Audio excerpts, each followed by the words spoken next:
And I think defining what is the political is can become one of the most violent of colonial means, right? Defining and thus limiting, constraining what constitutes the political. Because there you set a roadmap and then you provide the funding so that everybody who is political or who wants to make change and do all of these things, democratization, transparency, and all of these kinds of things, right, that are essentially in themselves with good intention, right, now they have to follow this map, and this map only goes this narrow road and it doesn't go beyond that. But once you go beyond that, then that's no longer legitimately a political question. That's something else. And what happens is our very political horizons get mapped out by really, really powerful actors with a lot of money and, in many cases, governmental power somewhere else, right? And that, I would say, is colonial, not just because it's a form of knowledge production and all of that, but because it actually literally kills political potential. That is other things that are not on that explicitly drawn out map and the only means that you can now travel politically.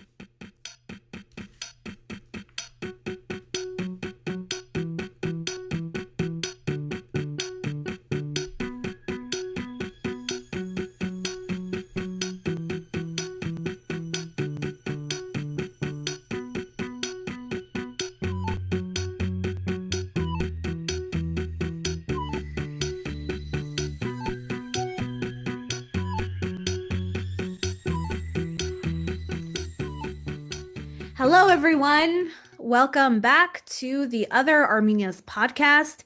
I am your co-host, Tamar Shirinyan. And I'm your other co-host, Milena Abrahamian.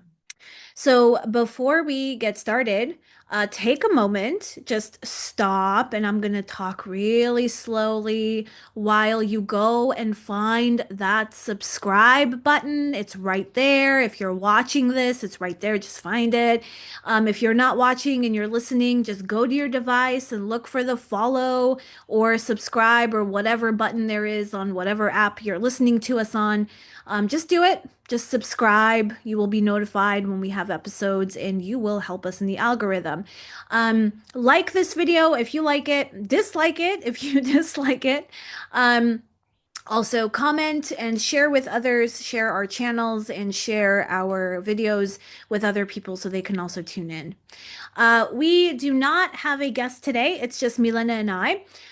So we are going to be having a conversation that we've had many times, um, uh, in different ways. And we are recording this conversation for your benefit, so you can also be part of it. And if you have your own thoughts about what we're talking about, please comment, or email us your thoughts.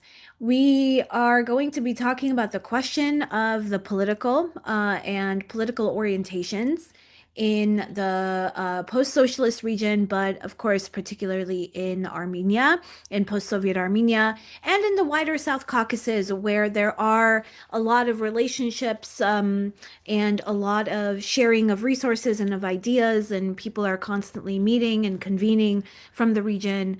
And so we can't really talk about any of these republics without kind of thinking about how there is always a kind of larger influential space in the Caucasus region.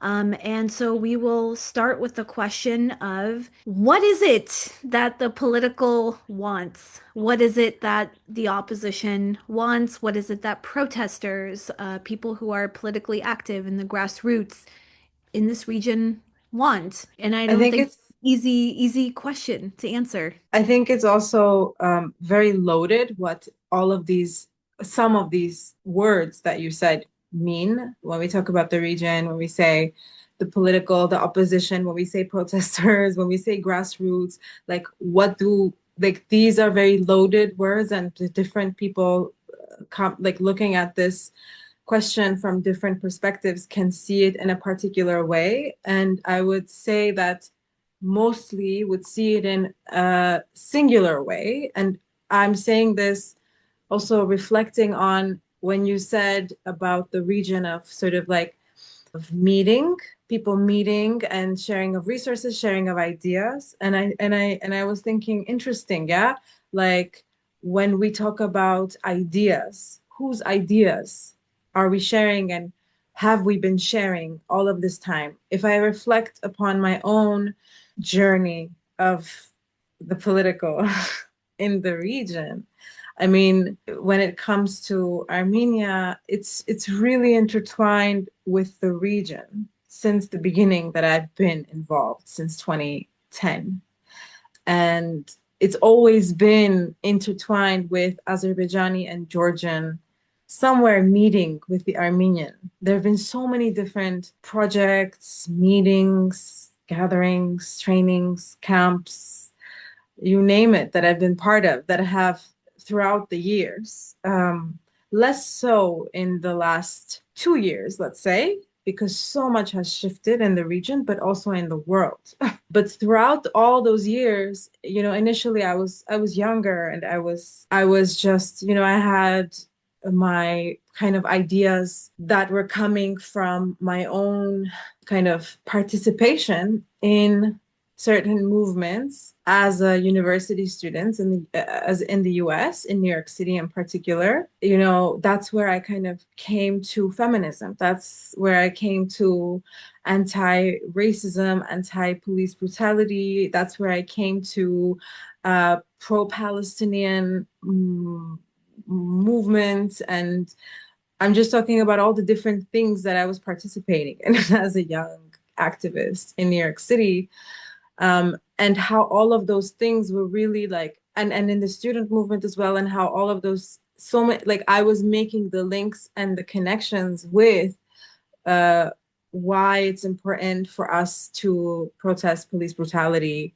and to speak out against racism, to why it's important for us to speak out against uh, Israeli occupation and bombardment of Gaza, why it's important to talk about, to talk, to speak up against gender-based violence, like making all of these connections.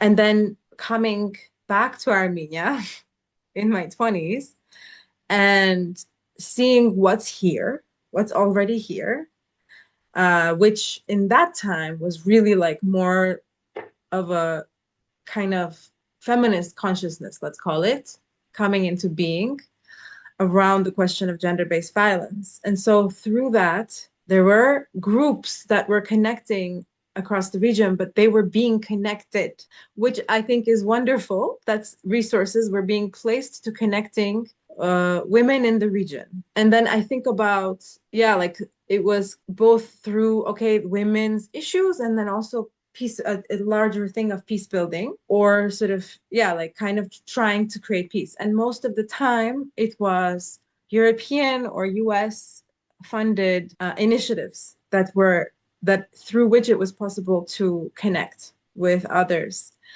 And when I think back on it, yes, we exchanged ideas, but I'm wondering, like, did we ever have space for ideas to emerge from something beyond what we were kind of like, this kind of wave of there was a dominant, I guess, way of seeing things in terms of the political and what is right or what is, I mean, I can use all the words that, you would use to talk about what you do or to present to donors, democracy, participation, civic participation. What else? Transparency, rights. This is the language through which, that we were given, or that we without that was present, that was dominant. I don't, and it's interesting that I'm like listening to myself say was, as because it feels like it's not just for, it's very relevant to the present moment that these words are not so, they have another meaning, or it just, I don't think it's sufficient. This language is sufficient anymore, or it never was, but somehow in my view, somehow we we were, I guess, if I look at myself, yeah, okay, thinking that I don't know better, and there's someone else who knows better, because I guess it is important to say that the way that the post-Soviet space is perceived is backward. It's about time, it's about space, kind of not having caught up. It's about being, it's like why in the US someone who comes into the country as a doctor ends up driving a taxi from the Soviet space, yeah, someone. But of course from other places too, but it's like you have the education even like as a doctor in the US, because you were a doctor in the Soviet Union, your expertise is considered not developed enough. It's considered backward. And there are many people who can say, well, because you there was more advancement in technology, and but I think it is the experience of someone in this region to believe about themselves these things that they need more, they need someone else to kind of advance them, or and I think we've fallen under that. And that's why I think we didn't have so much space to come up with our own ideas. I can keep talking about this, but Yeah. If I can just say a few things, I think, we talk about colonialism a lot. And I was at some point a couple of years ago, I was teaching a course called decolonization. And one of the things that I really wanted the students to walk away from that course really thinking about is when we say colonialism, we are we are not talking only about like thoughts and ideas, and we are talking about political economic mechanisms that control land, mechanisms that control labor, that extract resources, right? This is what we're talking about when we say colonialism.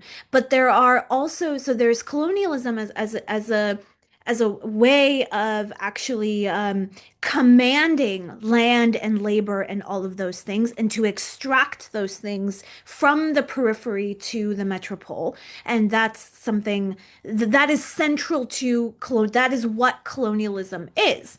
But there's this other dimension of it, which is the colonial, right? And the colonial has all kinds of institutions, forms of knowledge production, and ways of defining things and defining populations and demographics and making up categories that work for ultimately what is there to extract land, resources, labor.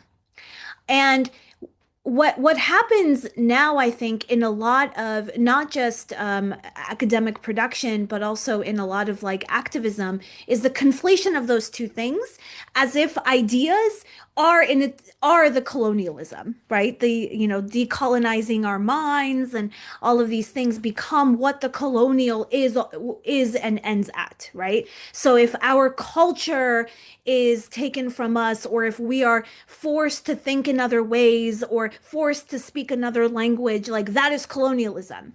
And it's like that might be the colonial, right? But as we say, follow the money. What is actually happening? Like, what are those institutions and forms of knowledge and epistemological violence, we might say, or psychological violence in many cases? What are they for? Like, why is that happening? It's not happening as the end in itself. Like, no one, it's not like someone is going to benefit from you not speaking Armenian anymore and speaking another language. They're going to benefit from that because it is going to do other kinds of things, right? And that is what I was trying to get my students to really see. Like, institutions of education are colonial, but it is not what colonialism is, because we have to then connect what is happening at institutions of education to the actual colonial imperial mechanisms, which is always political, economic in nature. But this what you're describing to me really like makes me think about, when you say what were the ideas we were exchanging, right? What were the ideas themselves? I mean, of course, like it's wonderful that, the South Caucasus is in conversation and there's constant communication, and there's ways of connecting with others who are doing political work, and there's ideas being exchanged in that. But then when you pan out a little bit, you realize that all of that is being orchestrated by other institutions that exist, maybe not in the Caucasus. It's not the governments of the Caucasus that are organizing those necessarily, but it is other governments. It is other entities with a lot of power. And we know those entities have a lot of power because those entities have a lot of money. Because a lot of these kinds of activities are often being organized by money, right? So if you're an activist in this country and apply with your initiative, and we will give you funding to do this and that, but of course it sets the parameters around what, and this is really important for me, what constitutes the political, right? And so in when I came to Armenia for the first time in 2010, um the political was already being heavily demarcated, and often by funding agencies from Europe. Sometimes these were non-governmental institutions in Europe. Sometimes they were actually governmental institutions in Europe. They were European states. Sometimes it was the US. Sometimes it was the US state that was actually orchestrating, demarcating, planning out, and carving out what counts as actual political issues. So, what essentially they were doing is telling Armenians what were real political concerns, right? And so what you end up with, like, especially if you're kind of working with and interested in questions of gender and sexuality, like I was when I was a grad student, I came to Armenia to do PhD research, was like, there are issues of gender and sexuality, and here is a list of what they are. It is domestic violence. It is homophobia. It is representations of gay people on media, which is really bad, and we have to change that and make it more proper and in such and such, right? So these are the questions that are the political questions. Now, those are issues, and I'm not contesting that those are issues. Those were issues when I arrived. I saw them firsthand in many cases. But there are other issues and other problems that just don't fit into that mapping of what constitutes the political. And I think defining what is the political is can become one of the most violent of colonial means, right? Defining and thus limiting, constraining what constitutes the political. Because there you set a roadmap and then you provide the funding so that everybody who is political or who wants to make change and do all of these things, democratization, transparency, and all of these kinds of things, right, that are essentially in themselves with good intention, right, now they have to follow this map, and this map only goes this narrow road and it doesn't go beyond that. But once you go beyond that, then that's no longer legitimately a political question. That's something else. And what happens is our very political horizons get mapped out by really, really powerful actors with a lot of money and, in many cases, governmental power somewhere else, right? And that, I would say, is colonial, not just because it's a form of knowledge production and all of that, but because it actually literally kills political potential. That is other things that are not on that explicitly drawn out map and the only means that you can now travel politically. Yeah, that's really depressing when I think about Armenia and how that has kind of been the case there. With what you are saying as the killing of the political. Because can we even call the things that I guess like this project, this neoliberal or colonial project in Armenia as political? As in, like, what, because what is political? To me, political is always about somehow making life livable, or it's about people. It's about a lot of people together. Some this like when I just associations, yeah, when I think about the word political, that's just the things that come to me. And I don't know why I keep thinking about March 1st, 2008 as you're speaking. Because when you mentioned about how you came to Armenia in 2010 and you were seeing the demarcation of the political there at that time. And I'm just thinking, like, I feel like there was more political, something more political, although of course it was around the former president. But somehow it felt like some kind of potential maybe in 2008. Otherwise, yeah, maybe it's kind of not. Yeah, otherwise, would there have been this violence? Look at the Velvet Revolution. What's political about that? I mean, the people were together. That's very political when people are together doing things, right? But other than the people in that moment, in that time, acting together to do very particular things like close down streets and make demands, the larger thing was co-opted, and that's not political. Anyways, Or we might say it is political, but it's political violence, right? It is political. All of these things are political. Like the killing of political possibility is a political act, but it comes from the yeah. top down. Yeah. I see what you're saying. I guess I want to kind of reserve the term political to the people doing things instead of the top doing things. But I guess, yeah, you can say that we can define political in different ways. One thing I was also thinking as you were speaking is, yeah, when I first came back to Armenia in 2008, it had been 10 years that I hadn't been there. And obviously, like, I was a child when I was there before that. And you can say I was still a child because I was like 21, 22, 21 in 2008, something like that. Our listeners can guess my age now. Um, but I remember thinking how interesting that, like, it felt like I was seeing like something raw in terms of capitalism happening in Armenia, which I'm sure like was happening in the 90s. Like there's something raw about how you just like things are falling apart. You see this cup and you're like, mine. You see something, you're like, mine, let me take it first. But I think that's capitalism. If you from just like, it's not just like in Armenia, people are, I don't know, backward and I don't know, they don't know how to do capitalism right or properly or civilly. But it was just, but I remember I had this example of thinking about how, people saying, oh, it's corrupt. Yeah, back then you still would have, I don't know, if the police stops you, you can just put some money in their pocket and then they don't fine you, you know? Or just when it comes to these kinds of public order, let's say, whereas in the US, you would just be fined. I was fined for like being in the metro and going from one wagon to the next. It was just like there were cops who were always waiting at the certain time of the month to meet their quotas that they had to meet because there was a certain budget that had to be made within this, line of business. So I would have to pay a fine.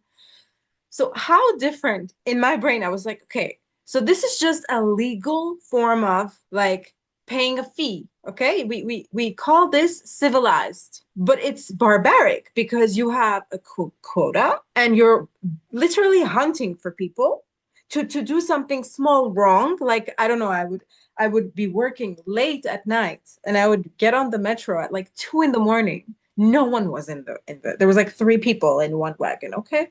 So I was tired. I would put my feet up on the seat next to me, and there would be police like waiting for the doors to open for them to see someone doing that or putting a bag or putting extra stuff on another seat because you're not supposed to do that because you need to make sure that, other people can have the seat. But they would literally hunt you and they would like they would just basically try to find me.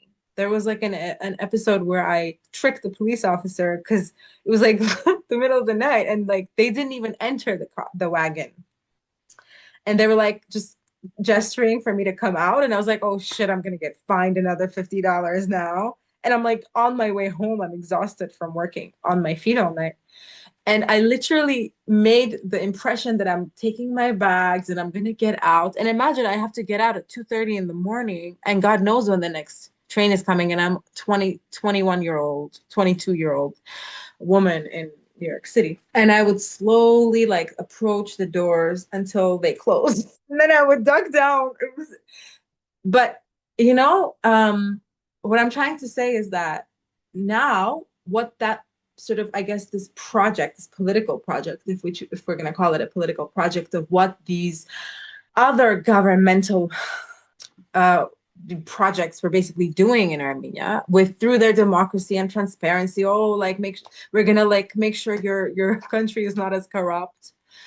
Um, was basically making sure that the corruption can be sorry, maybe it sounds really like harsh, but like making sure that the corruption can be legal and like making reforms and like all of this stuff, right? But it's all in a way to their benefit because it's really twisted like the way that you can make like the law we all know this type of law is not or legality is not meant to is not it's meant to protect big businesses. It's meant to protect people with money. So I think when I think about what these reforms or what these projects were trying to do is really just kind of making Armenia more aligned with what is needed for it to be a better market, a more civil market, Yeah, civilized market. I think that's exactly, I mean, and not just like the laws themselves, like how to create structures of fining and all of these things so that these are legal bribes, right? So that, like, instead of police being able to kind of threaten you to get money out of you, they fine you for small human gestures that you might make, that are in no way, right, immoral or unethical or hurt anybody. Um, but they like technicalities that are sites from which the state can take bribes from you, right? Like I always use the this is something that my father and I have been debating and arguing about. I mean, since like forever, since basically I was talking. And like the what I always point out is that like my father has issues with like the Soviet Union and how corrupt it was and how there were always these ways in which people could come and threaten you and take from you and whatever, and basically like um turn you into nothing, right? But those things in the US, they're not like they're not illegal, they're not outside of coded law. They are written right into the law, right? Like, these conversations have been happening regarding the police in the US for a while now. Like, for example, if you get stopped at a traffic light for something, then on various kinds of technicalities, the police can basically charge you with a number of different things so that then you can kind of get a plea, um, so that you won't be charged with and then have to fight in court all of these various, whatever like things that they have against you now. They can basically incarcerate you, they can fine you out of existence, right? If you have like by one traffic light, they've put like 50 different charges on you. And now you owe all of this money in fines, but you can't pay. So then they can incarcerate you, and for which you might be willing to take a plea and say, okay, I am guilty of all of these things and I will serve 1 year or I will serve 2 years, as long as, like you drop all of those other 48 charges you have against me. And in this way, they you. They turn you into nothing. And then now, of course, you're somebody who might, for being stopped at a traffic light, you might now have a felony charge that you've pled guilty to, whether or not you've ever committed it. And now, as someone who has done prison time for a felony, it's going to be really hard for you to get a job. It's going to be really hard to get housing and all of these other things. And all of this gets piled on. This is all legal. right? This is not like some kind of like, corrupt state that like makes that forces people to give bribes and there's no way you can blah blah blah blah blah. These are like all very legal ways of so basically how to, and we talked about this on our previous episode with Zada Harutyunyan on the question of legalizing corruption, right? Where like before, or legitimizing corruption, like things that are done by the oligarchic, previous horde that was in power in Armenia, done through various like illegal means, through threats, through force, through bribes, and all of this, are now actually becoming legitimized and legalized by the liberal government so that it's easier to do those things. Right? And not only is it easier, but it's nicer, it's kinder, and And yeah. it's through these types of political projects. I'm calling it political now, like this type of like cooperation with this more neoliberal states and governments that have their own interests in Armenia, that these kinds of reforms are happening, that these kinds of things are being done in the country. But we started with this question that I had about ideas. And ideas that, were or were not being exchanged through these kinds of, you can say, activists, people who identified themselves as activists, as feminists, as, part of some movements. And my question around sort of like, were we exchanging ideas, or were we reproducing a kind of, actually, like almost, I don't know, like a self-colonizing or something, like a way of seeing the world and ourselves that is not, in my view, authentic to the place and the history, and when I say history, I don't honestly, like, I don't even think about the Soviet history even. That's important too, but honestly, I'm thinking about the history. To me, just going back to the history of the collapse of the Soviet Union, that is a whole history in the 90s. And like, that is an important history to look at, to be able to locate a lot of important information about the trajectory in which the region was expected to go on, and kind of like taking that as a given, and just accepting that this is the right way to go, and then reproducing that. I think that's what we were doing. We were just reproducing like this inertia of like how it should be, because one system collapsed, and maybe in the collapse there was chaos, and there was people, people's hearts broke, or people were like, there was devaluation. There were so many things happening, there was so much loss economically, when you think about like everything that was like literally like this, the steel of the tram lines like were literally like pulled out and like sold, like that's a lot of loss of infrastructure, that people were like literally like the heating was no longer, there's no longer central heating, like there's so much loss. And maybe like, I'm just thinking like honestly, like psychologically, maybe people like, why would, okay, but I don't want to go in that direction. I'm thinking more in terms of like, why weren't we able to like come up with ideas, like build from, like how could so much be erased that we couldn't even come up with ideas together? And also thinking about ideologies, like why was it so easy for people in this region to embrace this neoliberal ideologies? Why was it so easy for people in this region to, yeah, embrace this more like, honestly, like almost taking the side of the colonial, those kind of states, maybe. And I think about it and I'm like, okay, well, I think that people in this region or this place being an in-between, and I think also especially when it comes to Georgia in particular, sort of wanting to see itself as belonging to Europe more than belonging to even this region in a way, which is complex. And also there is a whiteness, like perceiving oneself as white and wanting to, because of this proximity to whiteness, wanting to belong to a whiteness which you think is going to save your ass from being this other that you are, basically.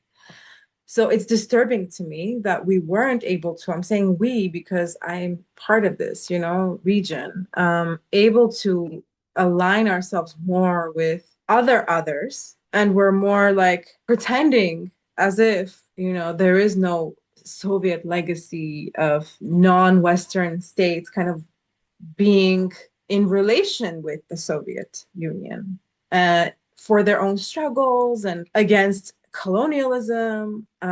Yeah, these are some things I'm thinking. Yeah, just so I don't forget, I think it's also really troubling to me when, you do try to express your political position that is not the default that is expected to be in this region.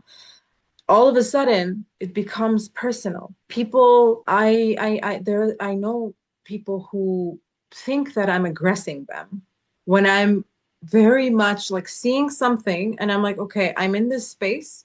I have to make my position clear. I think it's very important to do that. Otherwise, it's just going to be assumed that we're all on the same ideological page, which is not true. And it's almost impossible to have a conversation where you are opposing in a way that people perceive right away as, oh, you're pro-Russian, for example, or you're, I don't know, some kind of conservative, or I don't know, like but then it's like, it's not about, for example, me disliking someone personally. I could simply disagree and dislike your ideological political stance, even though you can use a lot of like floofy words like I'm decolonial. Like it's like such a trendy term to say decolonial now. It's like, what does that even mean? And it's just troubling to me that I have had many instances with people in this region who I've considered friends. I've considered people who I am somewhat politically aligned with, but it's always a journey. You find out as you continue walking together on a journey and having conversations. But there's always been a moment where the conversation stops and it becomes personal. But it also becomes political in terms of like a kind of either or thing where if you're not with us, then you're against us, which I think is disturbing. I mean, all of this is reminding me of this question that I've had for a while now. And it is really, I mean, the question that we started with today in our conversation, which is what do we want, right? What is the thing that we want?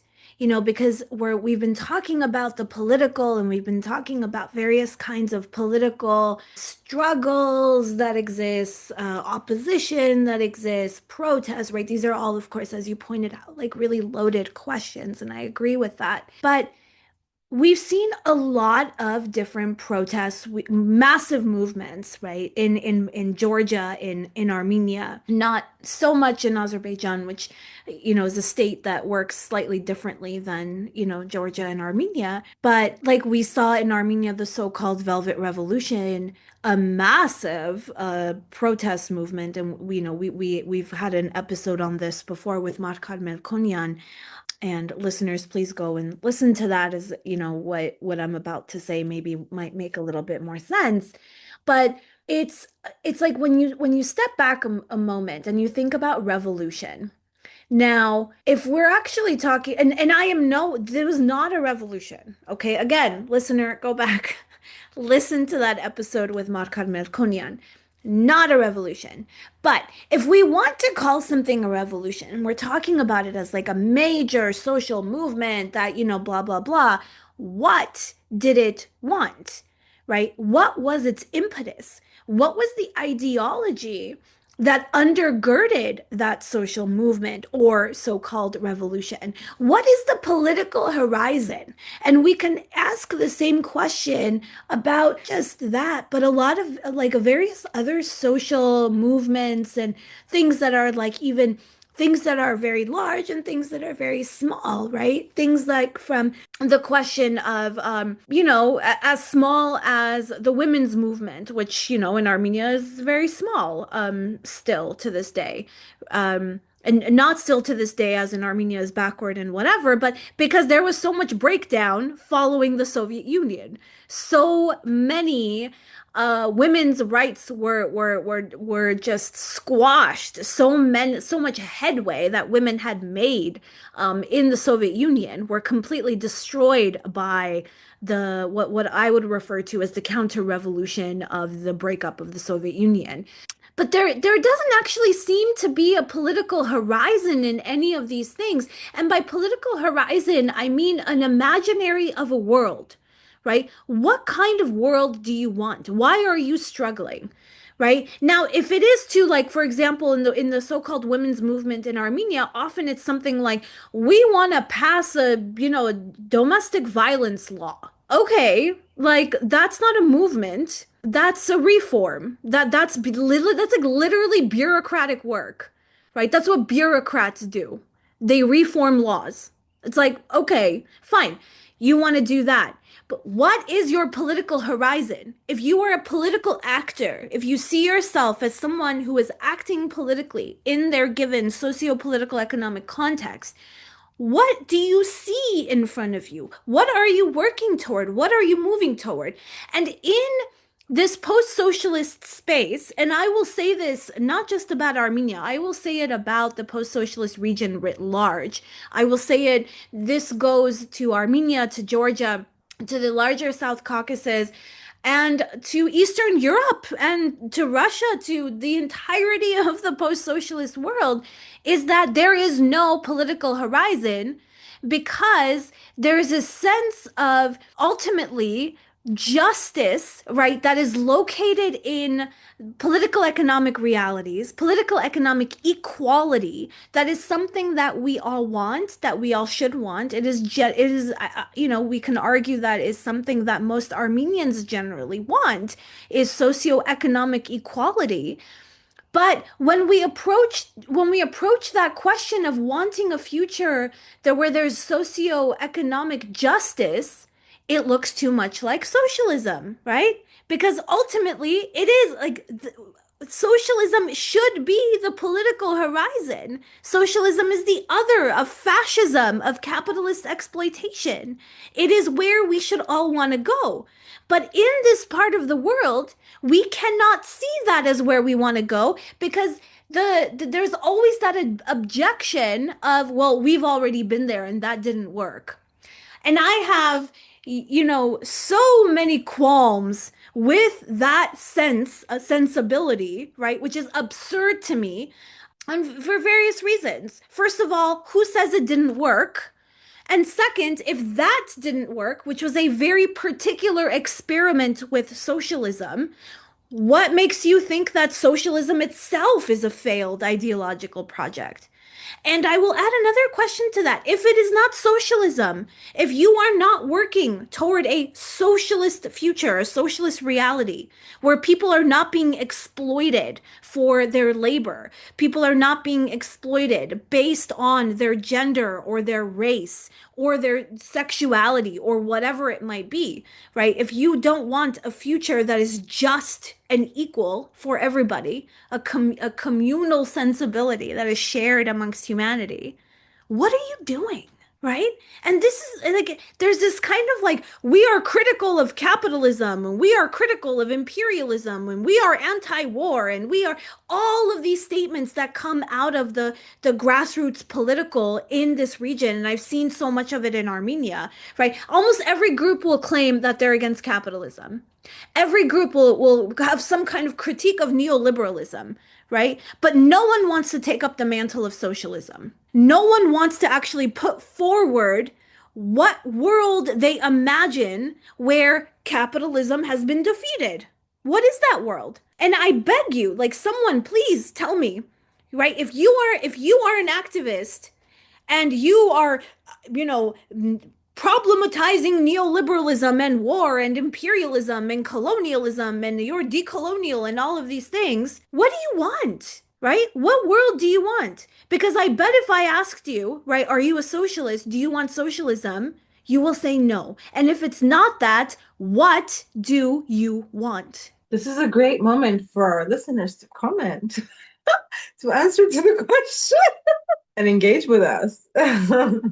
And I think, Yeah. the post-socialist condition, and this is something that Nancy Fraser, who's a feminist theorist who's really interested in questions of social reproduction, wrote, a long time ago in 1997, some 3 decades ago, right, where she was defining the post-socialist condition and the politics of the post-socialist condition, where okay, like now that, socialism failed as a project that, many people claim, then we get immersed in our own identity complaints, right? And she's not in the book discounting that identity matters. Identity matters, right? Like, if race matters, race has a huge role to play in terms of like how people are placed within capitalist stratification and exploitation of labor. Gender matters. How one labors is very often gendered. Sexuality matters. All of these things are really important. But the point is that at the moment where somehow collectively we all claimed socialism failed, then we all got immersed in these other things and somehow separated those things from their political economic realities. And so now we fight for gender justice. We fight for against transphobia or, whatever. And it's like those things are important, yeah, but what do you want?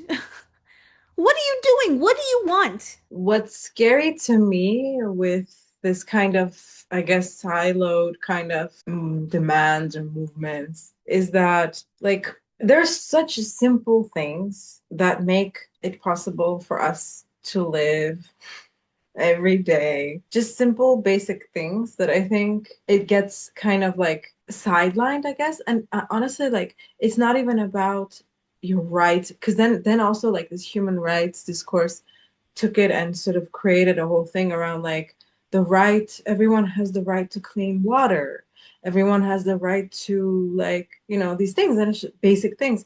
It's like, why do you even need to claim like to declare that? What does that even mean? Like it's not about everyone has a right. It's like, of course everyone has a right, but it's just it shouldn't even be a question of it shouldn't even be a question. No, but the thing is, those things are rights. And what's worse for it shouldn't, you're right, it shouldn't be a question. But the fact that it's there, that it is written, and here we might even um this is the Declaration of the Rights of Mother Earth. I think you're referencing from like I think it was in 2010 in Bolivia, from the People's Conference in Bolivia. But even before that, like in 1948 or in 1948 when the Declaration for Human Rights was enshrined, right? You had in there, of course, political and civil rights, the right to life and the right to liberty and all of these things which are completely ignored, right? Completely ignored. We were talking earlier in our conversation about mass incarceration in the United States, right? This isn't like that's not a thing. The right to liberty does not exist in the United States. Mm. But there's also the economic and social rights in there that are enshrined in the Universal Declaration for Human Rights that are completely ignored by the entire planet, save for a few states here and there, Cuba, Venezuela, North Korea, China to a certain extent, and so on, right? The right to work, right? The right to work.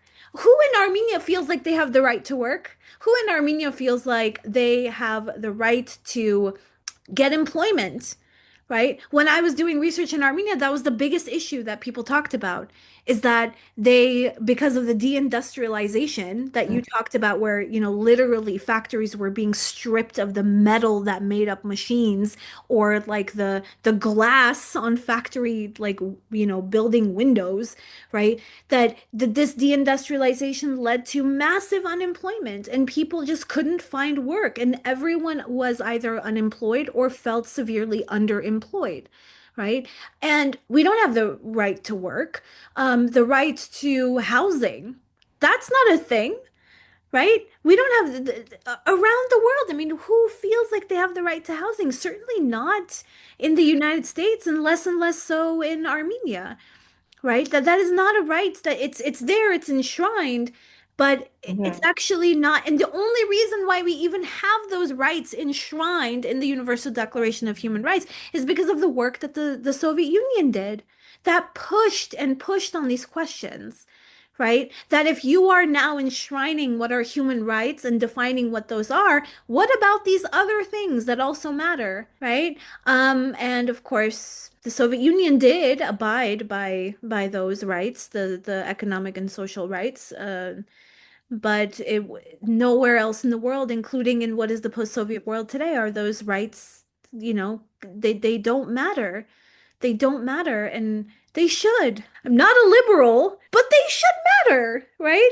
And you're right. We shouldn't even have to say it. Those things should be there. But who is even Yeah. fighting for those things? Yeah, but it's very hard to fight big corporations that are not going to benefit if everyone has a right to these basic things that require resources.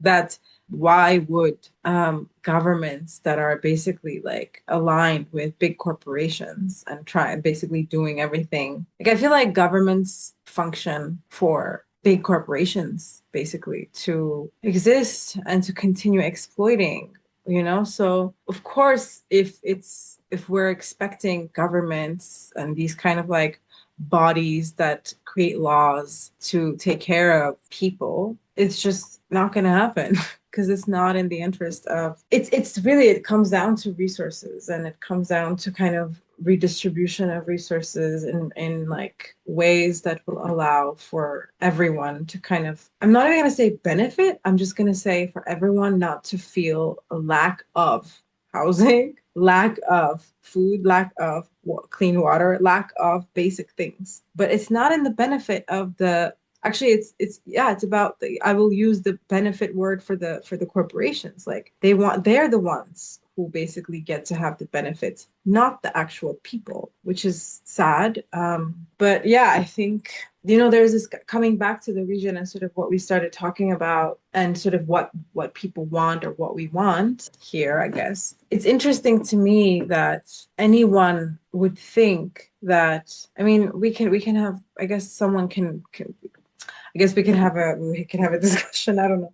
But like that going towards like the EU, for example, or the West means that, or which is to me in a way like which means going towards more neoliberal ideologies and then the material reality that comes as a result of that, that means more economic growth or like a better material reality for people in countries of the South Caucasus, for example. I don't know why people believe that. You know, it's like maybe they look at Europe and see, okay, in European countries, people have nicer things. Like there's more quality things. But you know, then you look at, first of all, why it is that you go to some European country, like mostly Western European, I don't know, Scandinavian countries, and you see that all this wealth that kind of then also that benefit the people of that state. But where did that come from? That's a question. And then the second one is within those societies, people who are racialized, undocumented, not exactly first class citizens considered for that country. Even though like people can say, well, once you become a citizen, then you get the benefits. Okay. But still there's you look at who has there's the wealth and who has all the like the real benefits, and it's not, you know, it's definitely not workers coming from the South Caucasus or the post-Soviet space, unless like, you know, they've been there for longer and been exploited longer to make a little bit, to add to a little bit, to create, you know. So yeah, like what is this delusion?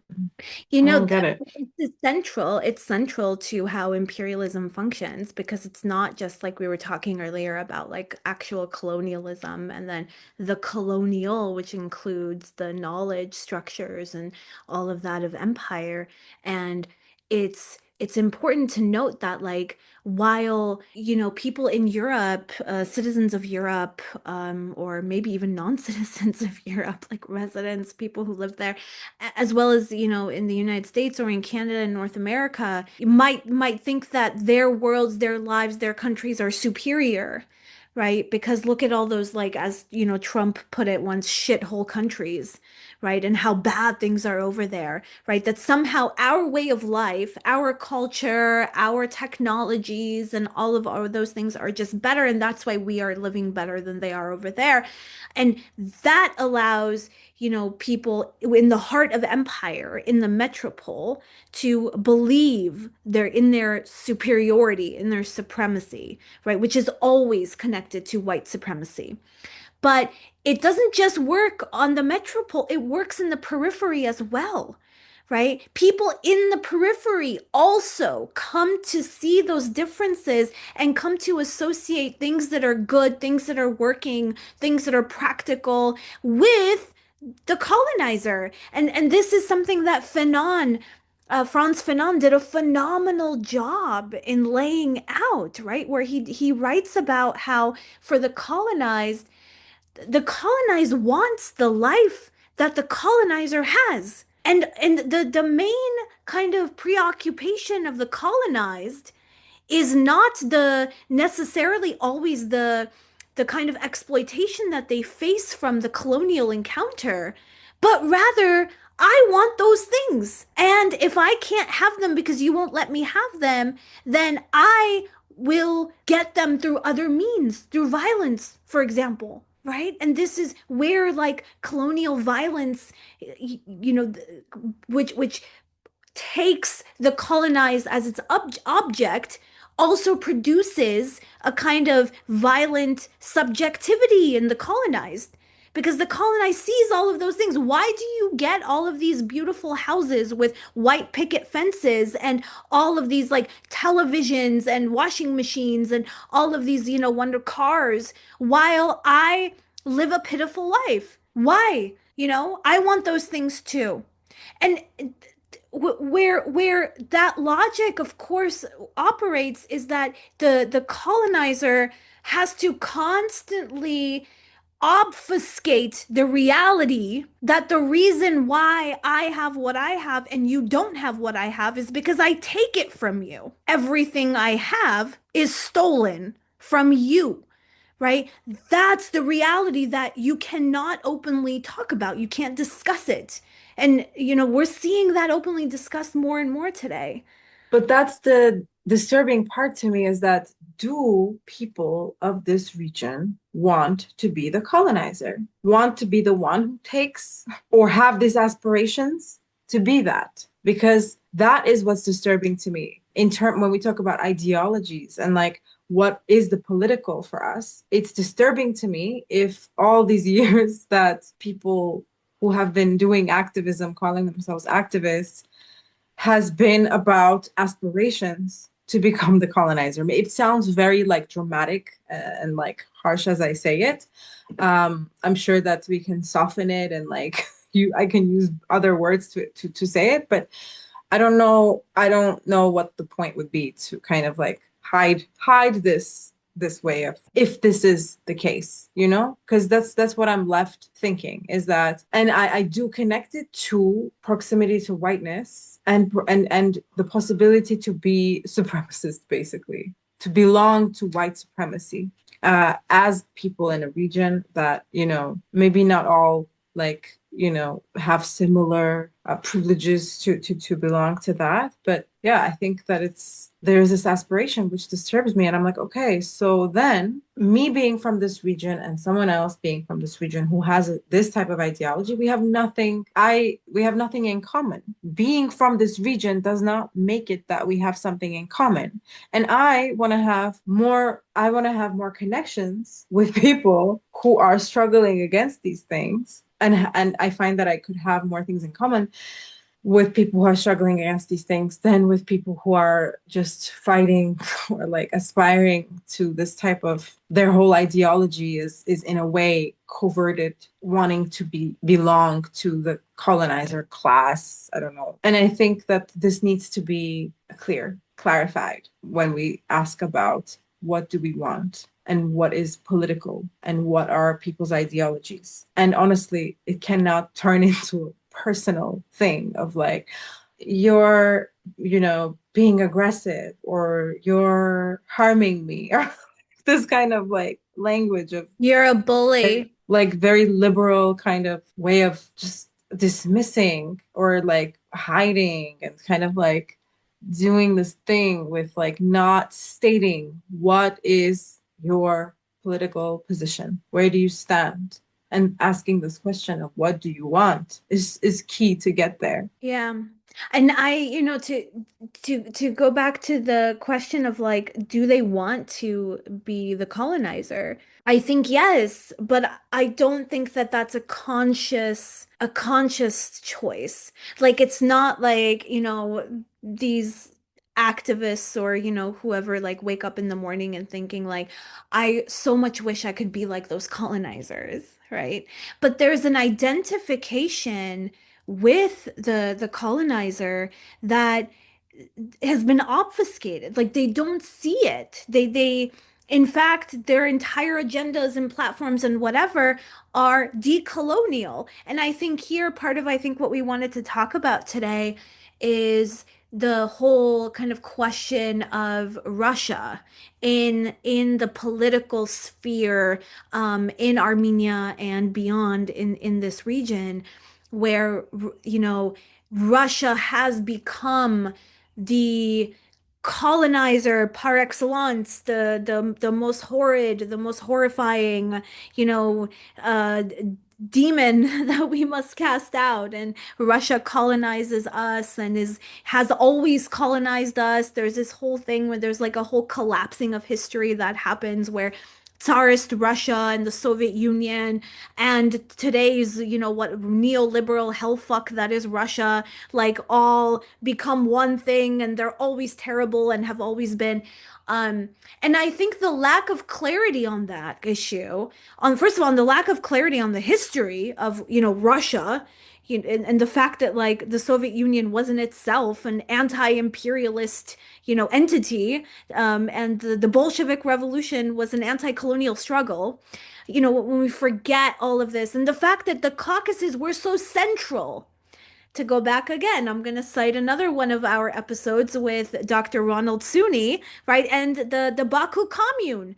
This was the heart of anti-imperial resistance, right? We come from the heart of it. And yet, right, Russia is now like the Soviet Union, that's all colonial and all terrible.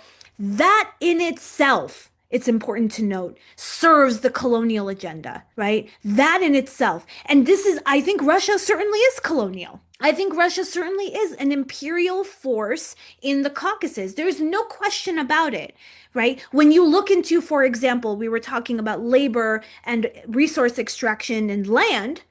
Russia is the main owner of almost all of the mines, or Russian companies, Russian entities, and Russian oligarchs and Russian banks are the owners of most of the mines in Armenia, right? There But is that's the no struggle, no? That's the struggle. Why do we have yes, this Trump, the we're not the supposed to call it corridor, corridor, whatever. whatever, I like the don't know. trip, why do we have that? Why are all these like, sorry, like, but that's part of the struggle is to make sure that to try to sort of take over from that and be the main player here. So Because it's inter-imperial warfare. But when you see it as something other than inter-imperial warfare, where you just see like Russia evil, Armenia victim, so sad, fuck Russia, we have to fight Russia. But then you have this other, like, even more massive, horrifying, you know, global regime. Some are now like that is referring to this as the Epstein Empire, that is right? also like really moving, pushing forward this narrative of Russia as the evil one, the main evil one. Yep. So that, it's just the one who's creating this narrative is the good one, Yeah, is so the like, one that we, hey, like yeah. activists on the ground in Armenia, in Georgia, help us fight them. Join us and help It's not us the fight same them. to say activists in Armenia and Georgia help us fight Russia because in the region, only in Armenia, we have a Russian military base. I don't think it's as simple as like really something that needs to be considered as a nuance when there's also this kind of conversations, let's say, among activists in the region. I think it's something that you cannot simply just overlook that. I'm sorry, but there is a Russian military base in Armenia. So what are we supposed to do, you know?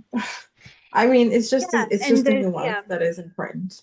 No, you're right. And there is a kind of pitting of the region in these ways against one another as well. And like for a long time, Georgia has been seen as, like any opposition force against the pro-EU government is labeled as pro-Russia, right? And so you have this kind of complete hegemony for the EU, for Europe, and for kind of Euro-American interests.